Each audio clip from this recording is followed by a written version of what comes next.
ready to let go. Let me tell you, friend, believe me when I say I know. It always feels like we're punching in. Well, I'm glad you stopped by. The fun is about to begin. You paid good money at the door. Get ready for a real good show. If you want to have a real good time with me tonight, you gotta move like crazy, dancing in the pale moonlight. We can all get down, spin inside out, I'm telling you. If you really want to groove, you gotta make a move. The Christmas episode of Make a Move. Kirk, are you ready for Christmas? I can't believe it's the end of 2021 already. Where did the year go? I know, man. It's been crazy. It is Christmas week. We hope everybody is full of joy and hot cocoa. You think it's time for me to start my Christmas shopping? Yeah, we should probably start. Amazon delivers on Christmas, right? All right. I got a chance yet. So, yeah. This is going to be a special episode because, as Make a Move, this week has been a good week to illustrate one of the concepts that we want to really highlight, and that's, we make moves and we push forward and things don't always go our way, right? We fail, we fall short, and we are on this roller coaster of life, and sometimes we hit these lows, maybe not lows, just failures, and or just things don't work out.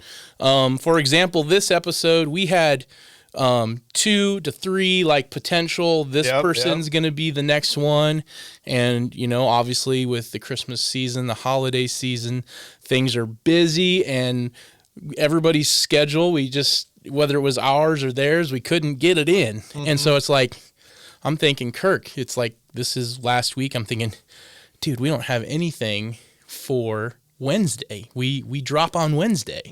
We haven't interviewed anybody. What are we going to do? And you could panic. You could be defeated and be or upset. But one thing we preach is embrace the discomfort, right? The uncomfortable. Be comfortable being uncomfortable. Right. And sometimes if you just pause, take a breath, everything's fine. As far as I know, I'm the only one who said this, specifically these words. So I claim this quote until somebody can show me that I didn't say it first. But today's problems is tomorrow's opportunities. And there's variations of it, but that exact phrase is mine. And it's kind of what entrepreneurs live by, I think. Yeah. We're always seeing the opportunity in crisis. And for those who spend a lot of time in Asia, there was always the adage of, the characters being the same for opportunity and crisis, Yeah.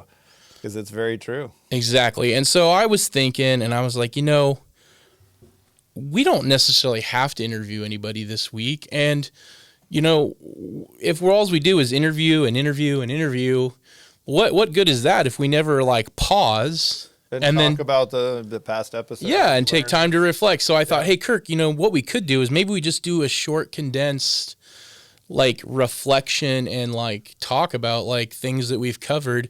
And so then it's not just an interview all the time, that we actually have some things we can take away and maybe learn and pass on to people for tangible things to use. Yep. And lessons, out of problem come solutions, births, ideas, opportunities, and good ideas. Yeah. So very true. So that's the first lesson, kids. When things don't go your way, don't be pissy pants. Yeah. Think about, how can I use this? Where's the lesson in it? Yeah. And so that's that. The other thing, one of the things that I've taken away from the last 3 episodes, 3, right? Yeah.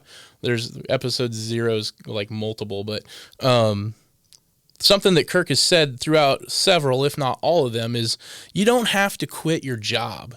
You can live your dreams. And just to expand on that, that doesn't mean that you have to keep a full-time job and then jump right into a new full-time job. On top of your existing full-time job. No, you can do what you refer to as micro motions. Micro movements. You've got micro failures and you've got micro movements. So if you wanted to open a business of any sorts, maybe it's a bakery, maybe it's a retail store, whatever it is, you could say, okay, what is some business that's similar to what I want to do? And then you could maybe go work for them or say, hey, could I job shadow you? Maybe you could do some research and say, is this something that my community even needs? Would it be successful? And you can do these small little tasks that that's going to give you valuable information to know if your idea is even something that holds water. And so I think that's where you got to start. I think we always think too big sometimes, and like we try to bite off the whole sandwich when we could just take a bite at a time and learn more about what we're trying to do. And maybe that evolves into something that's completely different. Yeah, well, on that note, I mean, one of the businesses that I've been doing for many years evolved very much in that sort of way. In our business, Med Market Access, also known as AMA, the business partner and I went to school together in Japan and started our careers in the medical device business in Japan. And we were, doing some consulting here and there, helping companies. We were, full-time employees helping companies get into Japan. And there came a point in our careers where, we basically just kind of merged our efforts and activities, and with virtually no capital, we started that company, and now it provides a livelihood for a number of people. But that wasn't, let's go and get a huge loan from the bank and quit our job and get some real estate. That was start a little bit here, do a project there, and then gradually it grew into something that now provides a livelihood for several people. Nice. So I think that's a good example about how you kind of you learn as you go, you find opportunities, you leverage them, and then if it makes sense, it's kind of like testing the waters. It's proof of concept, and the further along you get, the more validity that you can see in what you're doing, then you can get the confidence eventually to maybe quit your job and do it full time, but you don't have to. And I think that's a misnomer, that in order to be a successful entrepreneur, you just got to mortgage yourself to the hilt and put put all your chips on the table. And that's not really the case for many entrepreneurs. And that's the difference between micro failure and game over. Yeah, exactly. So that's something you have to always be careful with. Like I always say, failure is not a bad thing, but like game over failure, that's a bad thing. Yeah. You don't want to go there, but micro fail all day long. Yeah. All day long.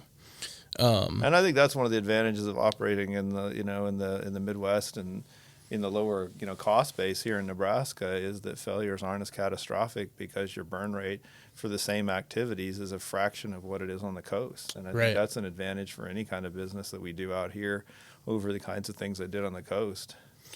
One macchiato out there is 10 here. Something like that. Kirk's got to remember to lean away from the mic when laugh. Where it's Hey, Rylie here. Thanks for listening to this episode of the Make a Move podcast. For more content, check us out on all major social media platforms and makeamovepodcast.com. Until next time, get off your butt.